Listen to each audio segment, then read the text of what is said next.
Hi folks, and welcome back to the channel. My name is Eric Jenks and I'm a photographer in upstate New York. If you like what you see today, I hope that you'll take a moment to hit that like button. If you don't like it, hit the dislike. And I hope that you'll leave a comment about what you found interesting and that you'll share and subscribe. Now today I wanted to talk about a very special camera.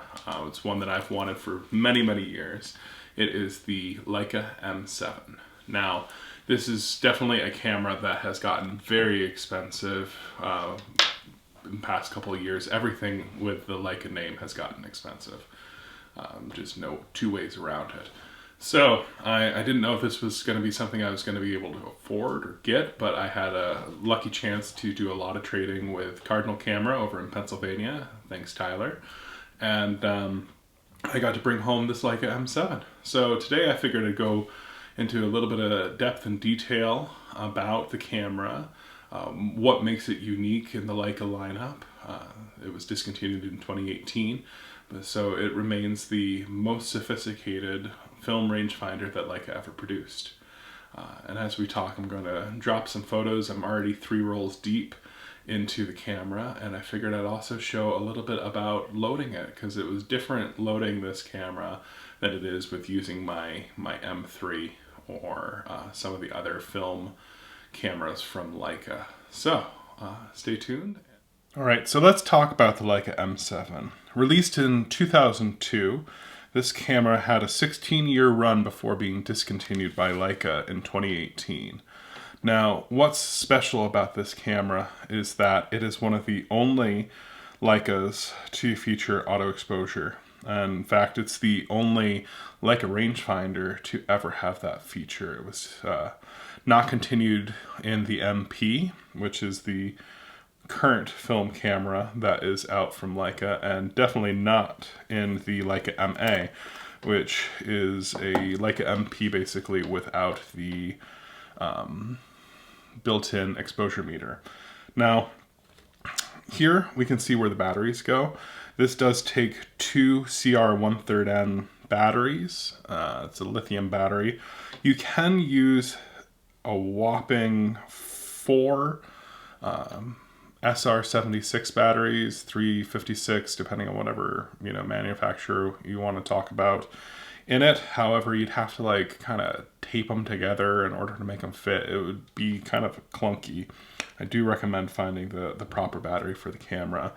And you can see the metering spot that is on the shutter cloth right there. Now, one of the cool things about this camera is it does still have the ability to be released manually on 2 different speeds, 1/25th and a 60th of a second. It does have a very slow 1/50th of a second flash sync. However, it is a super quiet camera for when it's being released. One of the quietest Leicas that has ever been put out, because especially when you get down into these longer shutter speeds, it doesn't make any noise because there's no mechanical gears like you would have in the M6 or the MP. What you have instead is a electronic based timer that is setting it off. So it has the cocked to the side film wind that you saw first on the Leica M4. It has a multi-coated viewfinder, which is really nice compared to the older ones that might have some flare issues. This also is late enough in production from Leica to have the MP style condenser that has been put back into the camera. This was something that was removed in the Leica M4-2 and can cause viewfinder flare. Especially I found when I'm shooting concerts or things like that where there's some bright direct light, that's what can cause viewfinder to flare. This has none of it. Very crisp and clear compared to the M6 TTL 0.85 that I used to own. And then, of course, you have aperture priority. It chooses the shutter speed for you. And what's nice is it'll show you that shutter speed in the viewfinder. So I have found that it is a very, it's much more of a spot, autofocus than I'm used to in a camera, which I guess kind of makes sense when you see that bright white spot right there on the shutter cloth. But there are ways to kind of work around that. You can meter, you can hold down halfway, and then you can turn the aperture on a lens to adjust your exposure reading. And then on the back of the camera you also have a ability to dial in plus or negative for exposure compensation. This is also, I believe, one of the only Leicas to feature DX coding. This was an issue for Leica when they first released the camera because they used a physical contact for that DX coding. And it was tight enough that sometimes your roll of film would get stuck and you'd have to shake the camera in order to get the film to come out. This was fixed in what was at the time a free fix. You could just send it in for an optical DX coding solution, which my camera thankfully has been upgraded to. You can see where it has a PC sync on the back if you're using a off-camera flash system, and it also has TTL metering that we first saw introduced on the M6 TTL. So even though it does have a slow sync for the for the flash, it is there, and it has a few different ways for you to sync up with it if you're using it. Other than that, we have the frame lever so that you can preview different frames. The M7 has frame lines for 28mm, 35mm, 50, 75, 90, and 135. So it has all of your normal lenses that you're going to be seeing released from Leica for a rangefinder. If you want to use something wider than that, you're going to have to use an external viewfinder, which you can mount right where the flash would go. And if you want to use something longer than that, then you're going to be switching over to the Leica R8 because they didn't really produce anything unless you wanted to use the really clunky VisiFlex system for using long lenses on the rangefinder cameras, which I just wouldn't recommend in the modern era. So why the M7? What does this get me over my M3 or the M2 that I had to trade to get this camera? Well, it gets me the shutter dial that goes in the same direction as my digitals. So that is nice. It's a little bit more intuitive when you're switching back and forth between the two cameras.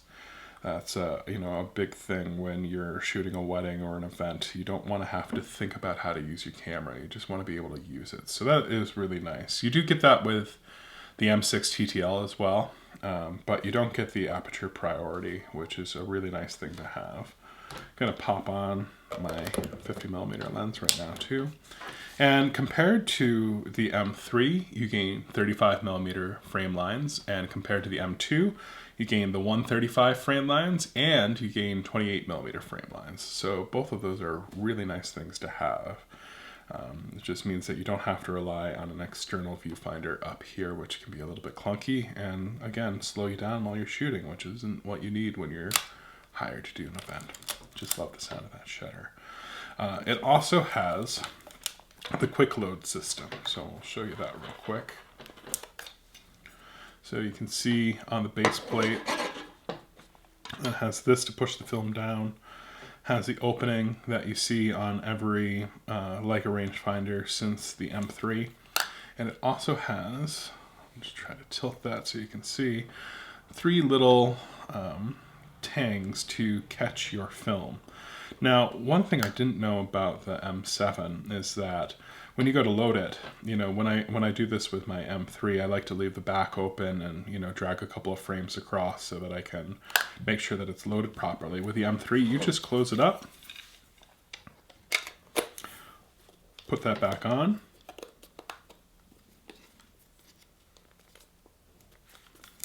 and snap away. and your film will be loaded.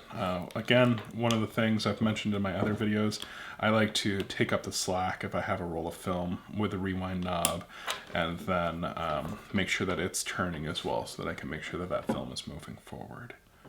So, you know, those are kind of some of the main things that you gain with the M7 over, you know, the all-mechanical Ms.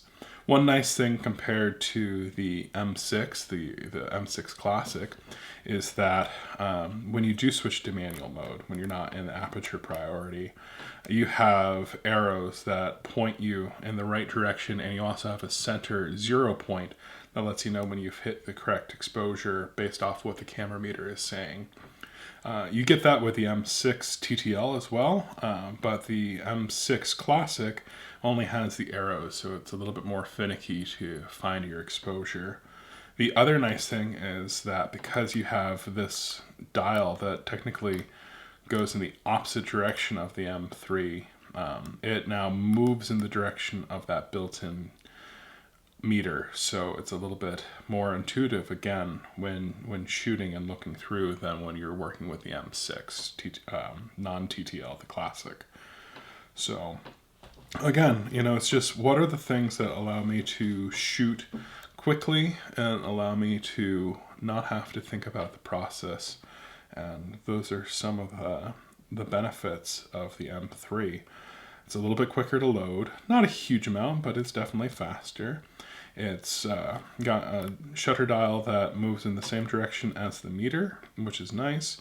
And it's also very, very similar to the shutter dial on something, say, my M240. So that switching back and forth between these two cameras is much more intuitive than switching from, say, the M3 to the M240 because of that shutter dial. In practice, I don't really find that to be a huge issue, but it is something to be aware of and to be cognizant of.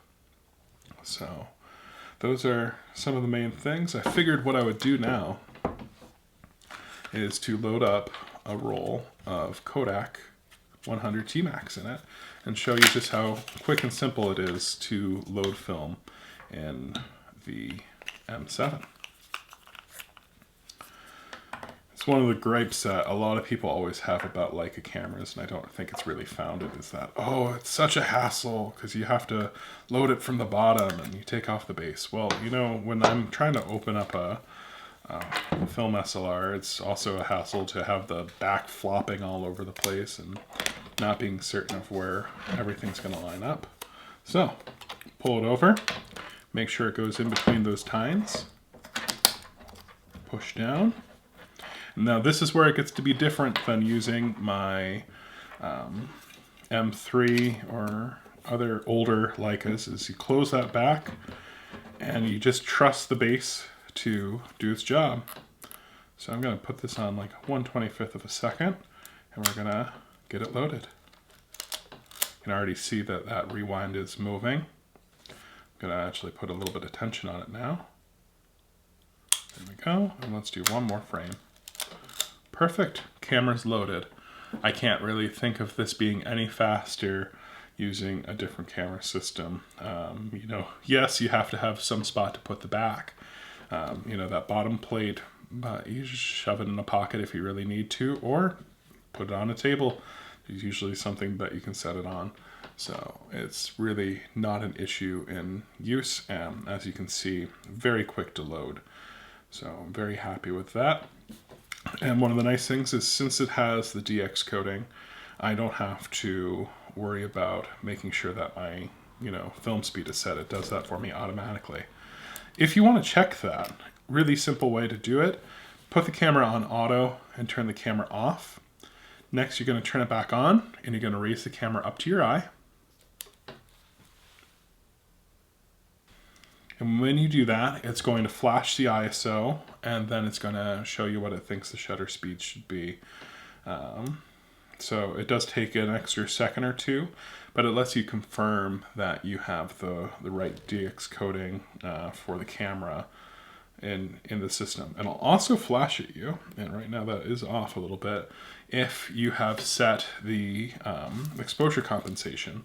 So it'll have this little dot dot dot that'll flash at you, it'll blink if you've set this exposure compensation to anything besides 0. So it's a nice little reminder. You can see too, just the little touches, you know, the camera is just beautiful. The way that Leica does their work, it's a solid feeling gem of a camera. That's another thing. This was the return of brass for the top plate and bottom plate. In the Leica M6, they were made from zinc alloy, which is why you sometimes see M6s that have bubbled. It's actually a corrosion that has occurred with the zinc plating. And so there's no way to really stop that. You just have to grin and bear it and know that that's part of using that camera. So yeah, we'll cut back and talk a little bit more, but that is a quick look at loading film in the M7 and some of the reasons why I prefer it over other cameras in the Leica ecosystem. So, do I think that the M7 is a revolutionary camera from Leica? No. You know, it was something that had been released in most other cameras from major companies since the early 1980s, late 1970s. However, it is an important addition to the Leica lineup, and I was sad when it was discontinued in 2018. I also didn't know if I'd ever get a chance to own one, especially with how prices have jumped up in value in the past 2 years alone. I do want to take a moment again to thank Cardinal Camera Used over in Pennsylvania. Tyler's a great guy. I've really enjoyed it, buying and selling from him. He's been very straightforward to trade gear with, and I felt like he was very reasonable in the prices that he gave me on the gear that I traded to make this camera happen, because it was definitely not something I could just pay for out of pocket. So in use, I've really just been loving it. It's an extension of how I shoot, is using a Leica camera at this point. I even brought it along for a naming ceremony for a local client lately, and did some film photos to put it in for their newborn, because I thought that was going to be a fun addition. And I plan on working it into clients for weddings and portraits going forward as well. You know, I really want film to be part of my process, and I want it to be part of the image that I make for my clients. And so I put my money where my mouth was and bought the Leica M7. I also will continue to use my R8, and of course I will be shooting it with my M240. I'd love to get an M10 at some point. Probably should have done that instead of buying an M7. But sometimes you have to make a decision with your heart, not your head, and that's definitely what the M7 was for me. In the short amount of time that I've owned it, I've only had it a couple of weeks. I've shot 3 rolls of film, which for me is a lot. I am a very slow shooter when it comes to shooting film if it's not for a client. It can sometimes take me a few weeks to get through 1 roll of film. So to be 3 rolls deep, and you know, in basically the same number of weeks, that's a big thing for me, and that shows how excited I am about the process of shooting with it. So I hope that you enjoyed this quick look at a classic from Leica. It's one that I'm definitely looking forward to using for years to come.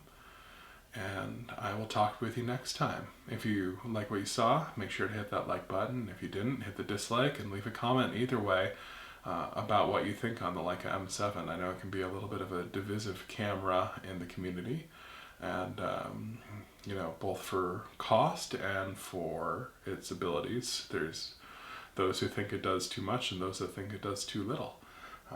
I'm in the category right there with Goldilocks, where I think it's just right. And I'll talk with you next time. Thanks.